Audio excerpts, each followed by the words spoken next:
तो नमस्कार दोस्तों, स्वागत है आप सभी का जॉब का स्टडी चैनल में एक बार फिर से। तो दोस्तों, जैसे कि आप सभी को पता है, एएलपी सीबीटी 2 की रिवाइज रिजल्ट यहाँ पे आप सभी के लिए पब्लिश हो चुका है। आप सभी अपना रिजल्ट देख चुके हैं। तो दोस्तों, इस वीडियो में हम बात करेंगे कि नॉर्मलाइजेशन जो हुई है वो किस आधार पे हुई है, और आप सभी को कन्फ्यूजन है कि क्योंकि किसी किसी स्टूडेंट की 1 नंबर भरी है, किसी किसी की बिल्कुल नहीं भरी है, और किसी किसी का 3 से 4 नंबर भरा है, और पार्ट बी में किसी किसी का बहुत ही ज़्यादा भरा है। तो बहुत सारे स्टूडेंट को यहाँ पे डाउट हो रहा है, वो हमें कॉल कर करके पूछ रहे हैं बार बार कि सर ऐसा क्यों हुआ। तो देखिए दोस्तों, मैं आप सभी की डाउट यहाँ पे क्लियर कर देता हूँ। तो देखिए, आपने अगर जो अभी तक अपना रिजल्ट नहीं देखा तो रिजल्ट आप देख लीजिए।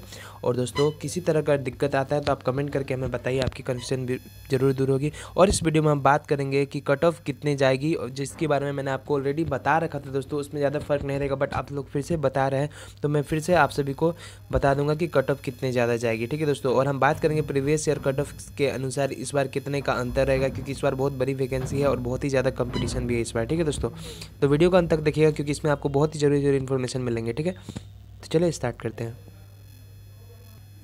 दोस्तों देखिए, ये एक स्टूडेंट की यहाँ पे आंसर सीट है, यानी कि कैंडिडेट रेस्पॉन्स सीट है। इसमें हम आपको दिखाते हैं। देखिए, एक स्टूडेंट है जिसमें ये पार्ट बी की है। ठीक है, उसकी टोटल क्वेश्चन 24 करेक्ट हुई थी, और इसकी प्रो रेटेड मार्क 24.74 है, जो कि दोस्तों इतना कम नहीं हो सकता। प्रो रेटेड मार्क्स में तो आप सभी की बहुत ही ज़्यादा गड़बड़ी हुई है।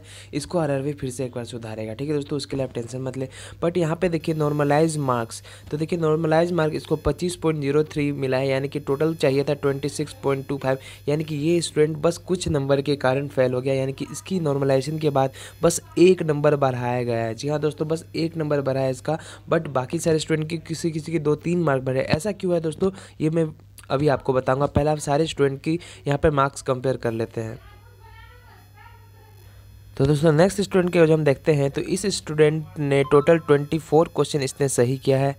ठीक है दोस्तों, टोटल 24 क्वेश्चन इसने सही किया है। इसकी मार्क्स इसी तरह से आ रहे हैं। ठीक है दोस्तों, तो देखिए दोस्तों, यहाँ पे अगला स्टूडेंट की यहाँ पे जो हम देखते हैं यहाँ पे, तो इसने टोटल 23 मार्क्स यहाँ पे सिक्योर किए थे। हमने आप सभी को बताया था कि 2 से 3 मार्क्स जरूर सबके बढ़ेंगे, बट पार्ट बी में बहुत ही कम बढ़ने की चांसेस थी दोस्तों। और यहाँ पे देखिए, इसकी अगर जो हम बात करें मार्क्स की, अगर जो हम बात करते हैं दोस्तों, तो देखिए इसको 23 ही सही थी। ठीक है, और इसकी प्रो रेटेड मार्क 23.2323 है। ठीक है, बट इसकी नॉर्मलाइज मार्क के बारे में हम बात करते हैं, तो देखिए इसकी मार्क्स हो गए 26.42, यानी कि ये क्वालिफाई हो गया है अपने आगे टीयर के लिए। ठीक है दोस्तों, यानी कि ये स्टूडेंट तो क्वालिफाई हो गया है। क्यों? जबकि इसकी 23 मार्क्स थे। और जो इससे पहले वाले की हम देखते हैं, तो वहाँ पे आपको पता चलता है दोस्तों कि इसकी टोटल करेक्ट आंसर यहाँ पे इसने टोटल, यहाँ पे देखिए टोटल 24 इसकी करेक्ट है।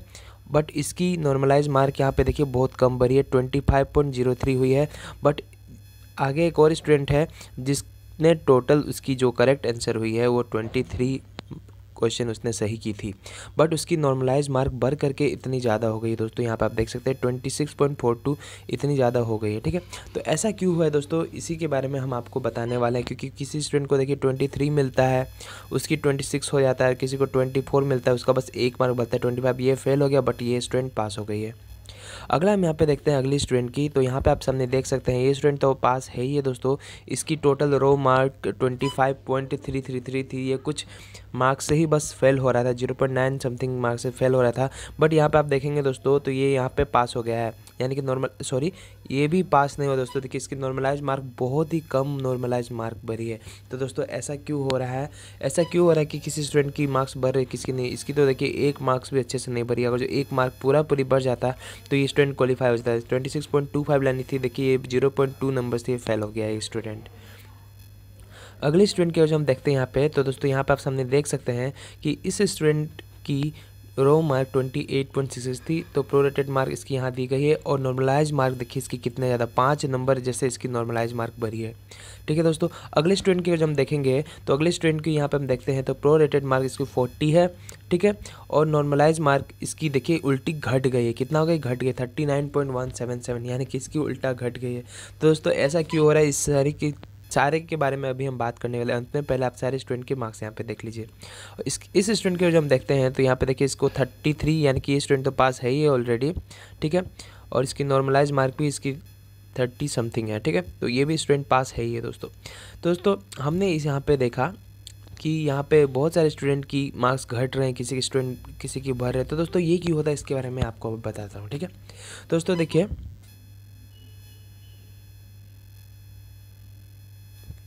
दोस्तों देखिए ऐसा क्यों होता है, ऐसा इसलिए होता है दोस्तों क्योंकि सपोज कि आपने टोटल 64 क्वेश्चन अटैम्प्ट की, ठीक है।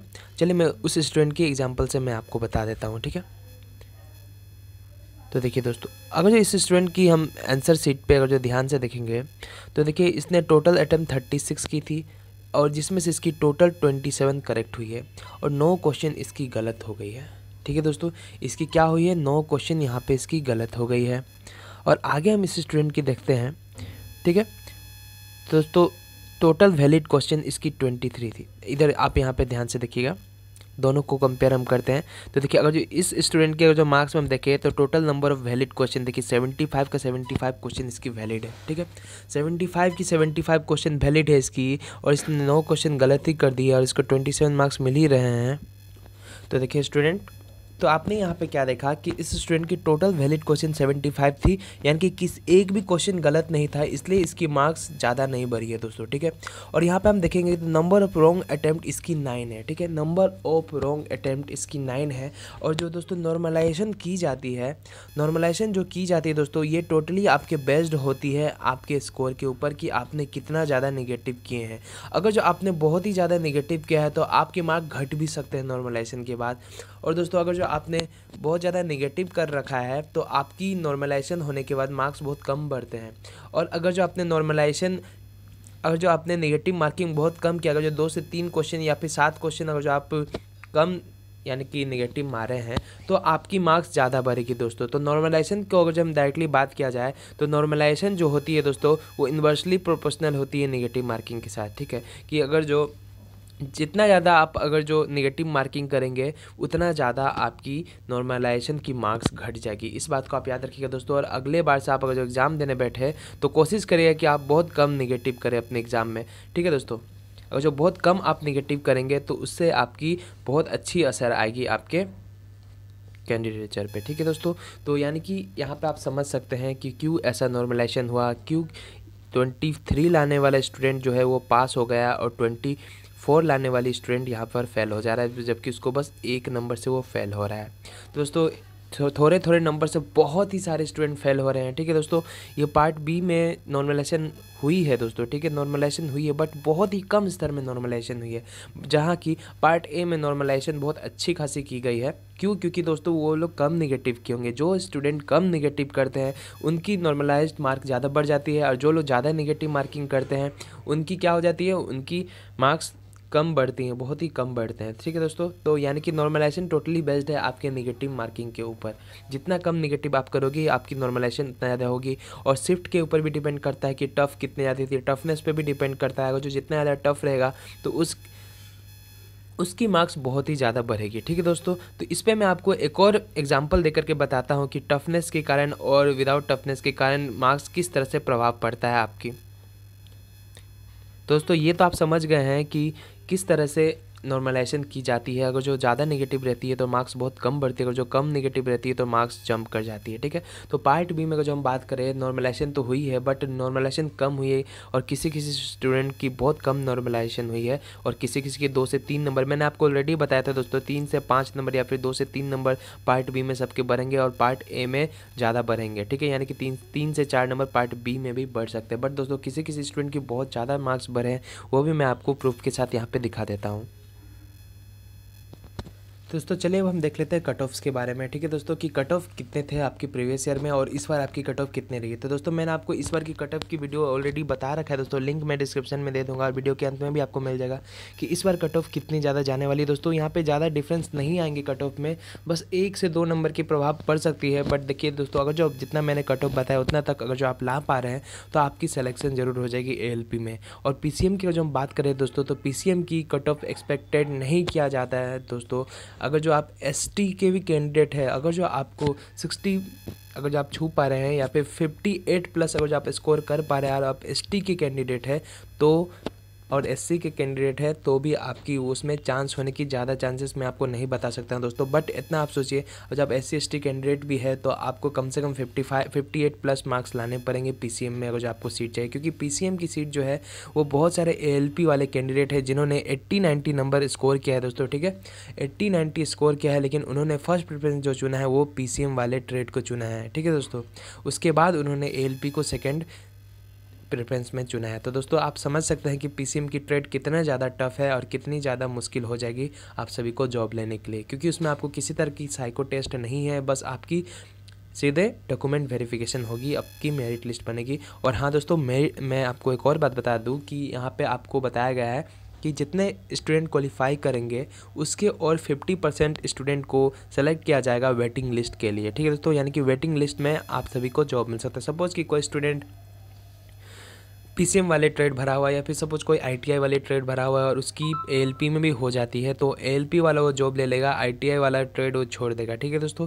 तो वो स्पेस खाली हो जाएगी, तो उसमें आपकी वैकेंसी आ जाएगी। अगर जो जनरल की कैंडिडेट है कोई, तो जनरल का ही कैंडिडेट की रैंकिंग सब बनाया जाएगा वेटिंग लिस्ट के अनुसार। जैसे आप रेलवे में टिकट काटते हैं तो आपकी वेटिंग लिस्ट होती है, कोई पीछे वाला कैंसिल करता है तो आपकी कंफर्म हो जाती है।